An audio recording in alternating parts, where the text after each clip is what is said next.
All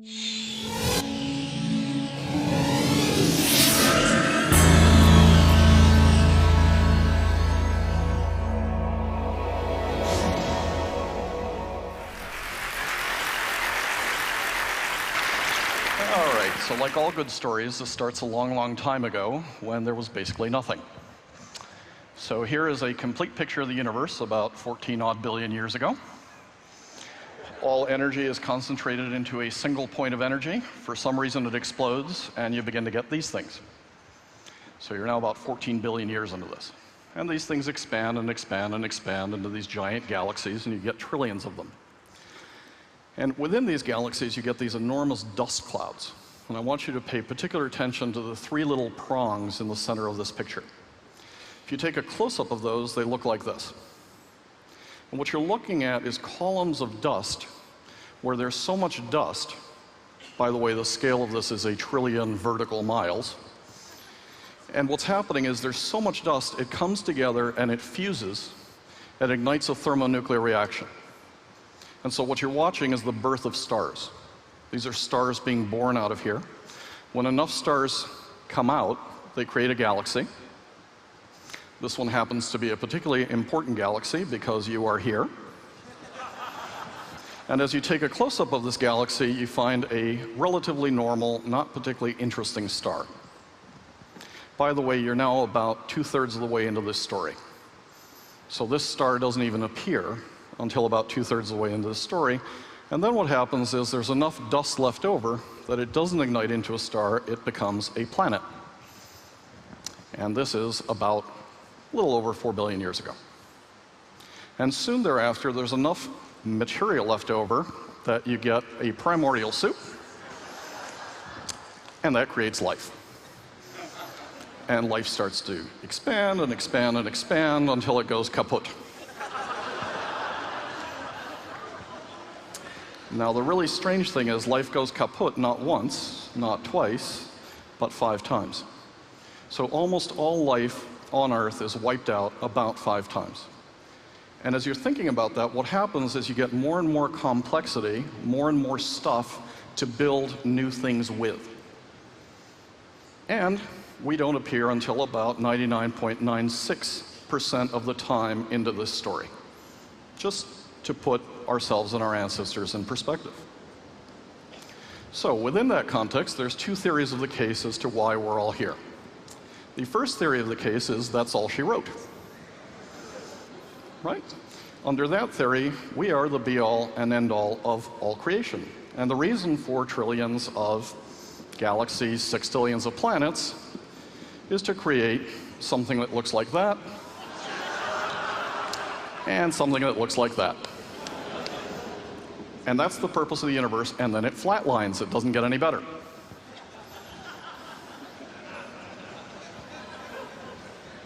The only question you might want to ask yourself is, could that be just mildly arrogant?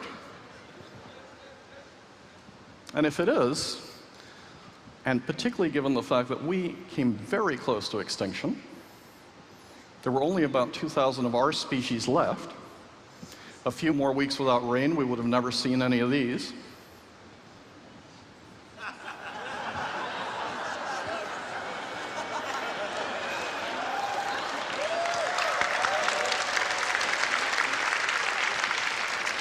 So maybe you have to think about a second theory, if the first one isn't good enough. Second theory is, could we upgrade? Well, why would one ask a question like that? Because there have been at least 29 upgrades so far of humanoids. So it turns out that we have upgraded, and we've upgraded time and again and again. And it turns out that we keep discovering upgrades. We found this one last year. We found another one last month. And as you're thinking about this, you might also ask the question, so why a single human species? Wouldn't it be really odd if you went to Africa and Asia and Antarctica and found exactly the same bird? Particularly given that we coexisted at the same time with at least 8 other versions of humanoid at the same time on this planet. So the normal state of affairs is not to have just a Homo sapiens. The normal state of affairs is to have various versions of humans walking around. And if that is the normal state of affairs, then you might ask yourself, all right, so if we wanted to create something else, how big does a mutation have to be? Well, Svante Pabo has the answer. The difference between humans and Neanderthal is 0.004% of gene code. That's how big the difference is one species to another. This explains most contemporary political debates. But as you're thinking about this, one of the interesting things is how small these mutations are and where they take place. Difference human-Neanderthal is sperm and testes, smell, and skin, and those are the specific genes that differ from one to the other. So very small changes can have a big impact. And as you're thinking about this, we're continuing to mutate. So about 10,000 years ago, by the Black Sea, we had one mutation in one gene which led to blue eyes. And this is continuing and continuing and continuing. And as it continues, one of the things that's going to happen this year is we're going to discover the first 10,000 human genomes because it's gotten cheap enough to do the gene sequencing. And when we find these, we may find differences. And by the way, this is not a debate that we're ready for because we have really misused the science in this. In the 1920s, we thought there were major differences between people. That was partly based on Francis Galton's work. He was Darwin's cousin. But the US, the Carnegie Institute, Stanford, or the American Neurological Association took this really far. That got exported and was really misused. In fact, it led to some absolutely horrendous treatment of human beings. So since the 1940s, we've been saying there are no differences. We are all identical. We're going to know at year end if that is true. And as we think about that, we're actually beginning to find things like, do you have an ACE gene? Why would that matter? Because nobody's ever climbed an 8,000-meter peak without oxygen that doesn't have an ACE gene. And if you want to get more specific, how about a 577R genotype? Well, it turns out that every male Olympic power athlete ever tested carries at least one of these variants. If that is true, it leads to some very complicated questions for the London Olympics. 3 options. Do you want the Olympics to be a showcase for really hard-working mutants? Option number 2. Why don't we play it like golf or sailing? Because you have one and you don't have one, I'll give you a 1/10 of a second head start. Version number 3, because this is a naturally occurring gene and you've got it and you didn't pick the right parents, you get the right to upgrade. 3 different options, if these differences are the difference between an Olympic medal and a non-Olympic medal. And it turns out that as we discover these things, we human beings really like to change how we look, how we act, what our bodies do. And we had about 10.2 million plastic surgeries in the United States, except that with the technologies that are coming online today, today's corrections, deletions, augmentations, and enhancements are going to seem like child's play. You already saw the work by Tony Atala on TED, but this ability to start filling things like inkjet cartridges with cells are allowing us to print skin, organs, and a whole series of other body parts. And as these technologies go forward, you keep seeing this, you keep seeing this, you keep seeing things. 2000, human genome sequenced. And it seems like nothing's happening until it does. And we may just be in some of these weeks. And as you're thinking about, these 2 guys sequencing the human genome in 2000 and the public project sequencing the human genome in 2000,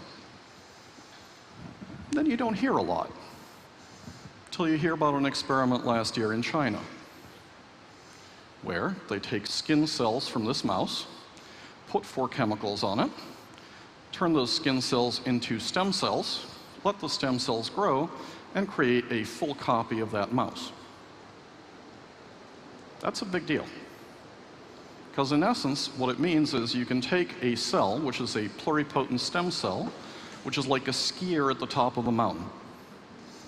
And those 2 skiers become 2 pluripotent stem cells, 4, 8, 16, and then it gets so crowded after 16 divisions that those cells have to differentiate. So they go down one side of the mountain, they go down another, and as they pick that, these become bone, and then they pick another road, and these become platelets, and these become macrophages, and these become T cells, but it's really hard once you ski down to get back up. Unless, of course, if you have a ski lift. And what those 4 chemicals do is they take any cell and take it way back up the mountain so it can become any body part. And as you think of that, what it means is, potentially, you can rebuild a full copy of any organism out of any one of its cells. That turns out to be a big deal because now you can take not just mouse cells, but you can take human skin cells and turn them into human stem cells. And then what they did in October is they took skin cells, turned them into stem cells, and began to turn that into liver cells. So in theory, you could grow any organ from any one of your cells. Here's a second experiment. If you could photocopy your body, maybe you also want to take your mind. And one of the things you saw at TED about 1.5 years ago was this guy. And he gave a wonderful technical talk. He's a professor at MIT. But in essence, what he said is you can take retroviruses, which get inside brain cells of mice. You can tag them with proteins that light up when you light them. And you can map the exact pathways when a mouse sees, feels, touches, remembers, loves. And then you can take a fiber optic cable and light up some of the same things. And by the way, as you do this, you can image it in 2 colors, which means you can download this information as binary code directly into a computer. So what's the bottom line on that? Well, it's not completely inconceivable that someday you'll be able to download your own memories, maybe into a new body. And maybe you can upload other people's memories as well. And this might have just 1 or 2 small ethical, political, moral implications. Just a thought. Here's the kind of questions that are becoming interesting questions for philosophers, for governing people, for economists, for scientists. Because these technologies are moving really quickly. And as you think about it, let me close with an example of the brain. The first place where you would expect to see enormous evolutionary pressure today, both because of the inputs, which are becoming massive, and because of the plasticity of the organ, is the brain. Do we have any evidence that that is happening? Well, let's take a look at something like autism incidence per 1,000. Here's what it looks like in 2000. Here's what it looks like in 2002, 2006, 2008. Here's the increase in less than a decade. And we still don't know why this is happening. What we do know is, potentially, the brain is reacting in a hyperreactive, hyperplastic way and creating individuals that are like this. And this is only one of the conditions that's out there. You've also got people who are extraordinarily smart, people who can remember everything they've seen in their lives, people who've got synesthesia, people who've got schizophrenia. We've got all kinds of stuff going on out there, and we still don't understand how and why this is happening. But one question you might want to ask is, are we seeing a rapid evolution of the brain and of how we process data? Because when you think of how much data is coming into our brains, we're trying to take in as much data in a day as people used to take in a lifetime. And as you're thinking about this, there's 4 theories as to why this might be going on, plus a whole series of others. I don't have a good answer. There really needs to be more research on this. One option is a fast food fetish. There's beginning to be some evidence that obesity and diet have something to do with gene modifications which may or may not have an impact on how the brain of an infant works. A second option is the sexy geek option. These conditions are highly rare.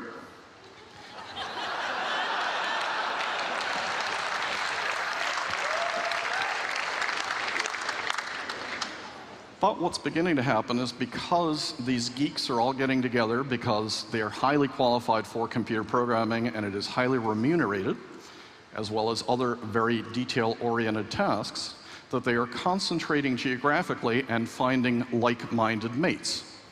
So this is the assortative mating hypothesis of these genes reinforcing one another in these structures.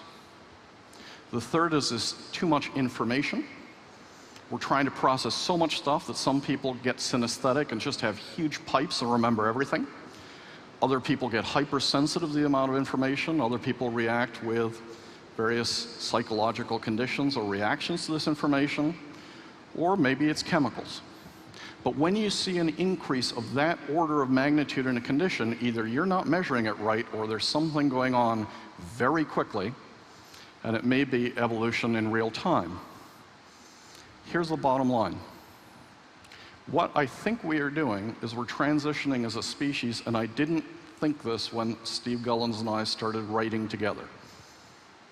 I think we're transitioning into a Homo evolutus that, for better or worse, is not just a hominid that's conscious of his or her environment, it's a hominid that's beginning to directly and deliberately control the evolution of its own species, of bacteria, of plants, of animals, and I think that's such an order of magnitude change that your grandkids or your great-grandkids may be a species very different from you.